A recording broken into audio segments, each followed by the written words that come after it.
Well, this is an experiment to demonstrate how to burn the bootloader to the Arduino UNO board. The first step is to set up the connection between the two boards. It is pretty much listed in this table. On the left-hand side that's the Arduino, that's the program. On the right-hand side, that is the target Arduino, and connect the pins. That's the table instructed.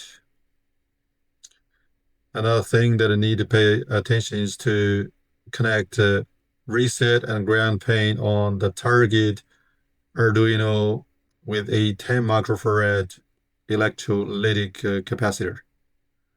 Upload the program to the first step is go to File, go to Example, Arduino ISP, and load in the Arduino ISP software, then upload it to the programmer.